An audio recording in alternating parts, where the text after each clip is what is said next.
sekiranya seorang hamba yang telah dibebaskan oleh tuannya itu, ya, sekiranya bekas hamba itu meninggal dan dia tidak ada waris, ya, daripada waris pertalian darahnya, ya, ataupun perkahwinannya, dia tak ada waris atau tak ada anak, tak ada isteri dan sebagainya, maka bekas tuannya itu akan mewarisi harta dia. Ini di antara perlunya ataupun di antara hukum hakam yang berkait tentang maula, ya. Baik. Kalau kita perhatikan, kalau nak sebutkan tentang hamba ni, ya, secara ringkasnya, ya, syarak, ya, sangat menitik beratkan tentang hubungan antara tuan, ya, dengan hambanya, ya, tentang perhambaan itu.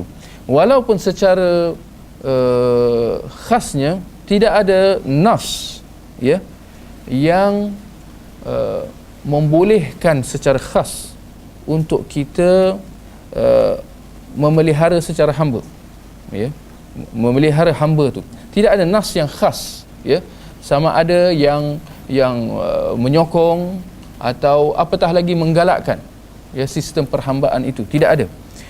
Bahkan apa yang ada adalah apabila menyebut tentang sistem perhambaan, ya, di dalam syarak, apa yang ada lebih kepada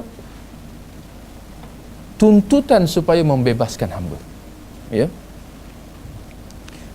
Kerana itu, kalau kita lihat dalam syarak, apabila Islam datang, ya, nak ikutkan sistem perhambaan ini dah lama, zaman jahiliah, bahkan sejak zaman berzaman sehingga zaman-zaman nabi-nabi, rasul-rasul yang terdahulu, memang sistem hamba dah ada, ya.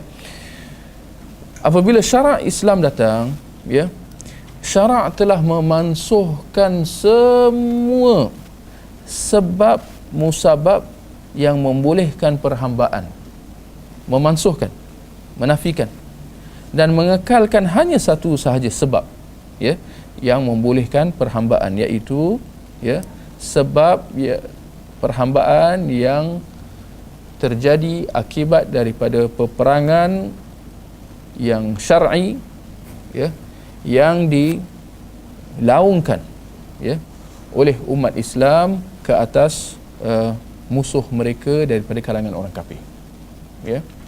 Satu sebab ni sahaja.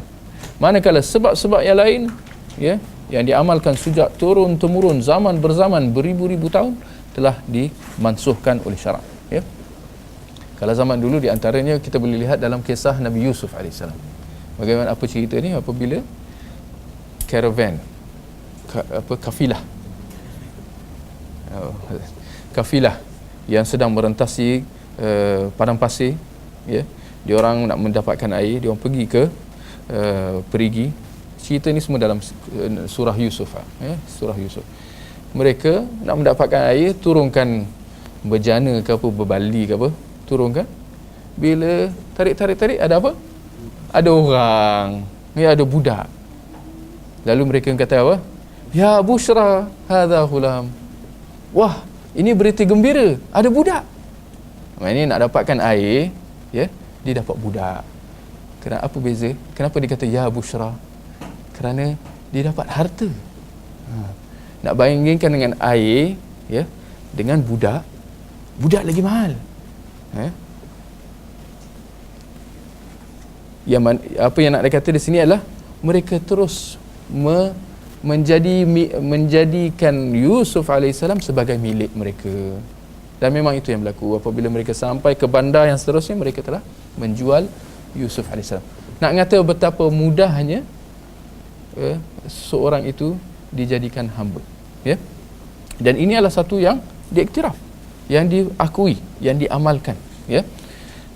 Cuma seperti mana yang kita sebutkan, apabila syarak Islam datang, dia memansuhkan semua sebab-sebab ini, ya, dan hanya mengekalkan satu sahaja cara perhambaan, iaitu di dalam perang, ya, di mana di dalam perang dibezakan antara yang berperang dengan yang tak berperang, ya.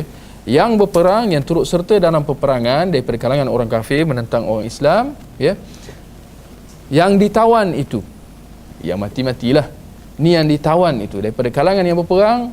Pemerintah Islam diberi pilihan, ya, antara 4 pilihan.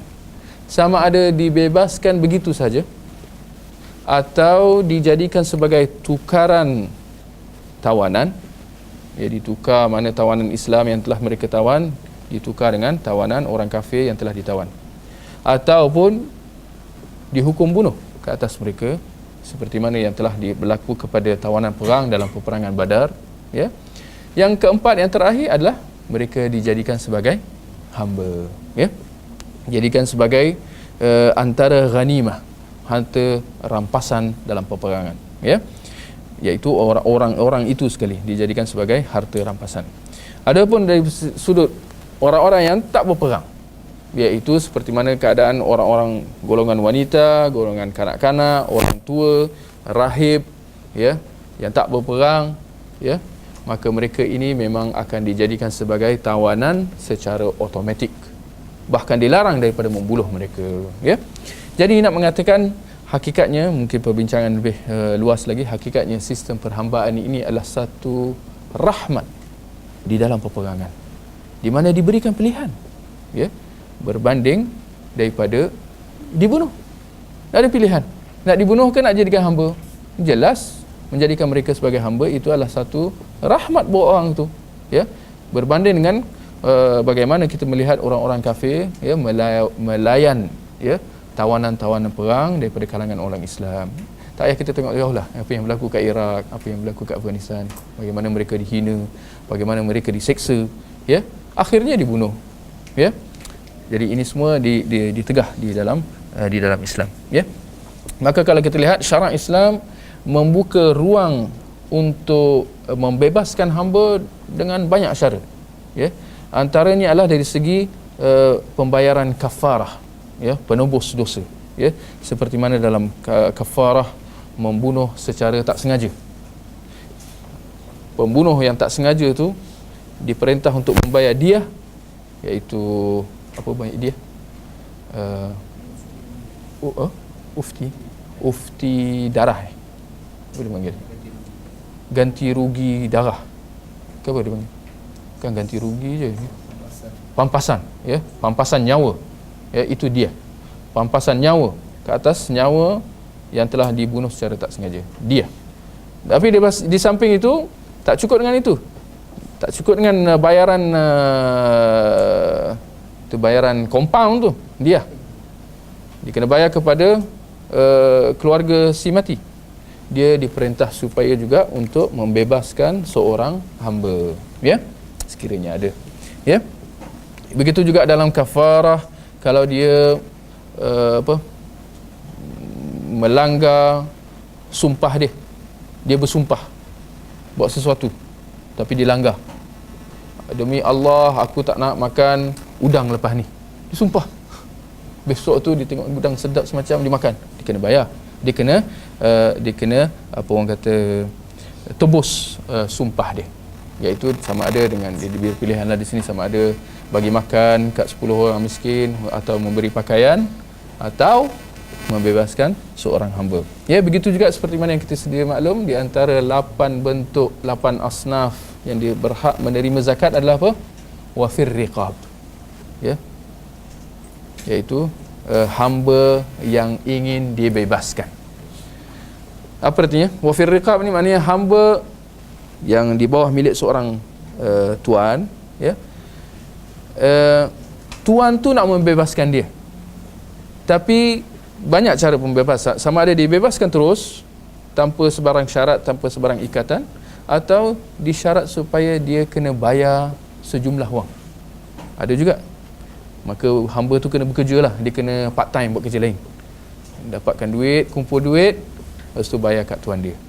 Jadi syarat membolehkan supaya hamba yang macam ni, yang nak dibebaskan oleh tuannya, ya, dengan bayaran tertentu, untuk ditolong hamba itu untuk dia membebaskan dirinya, ya.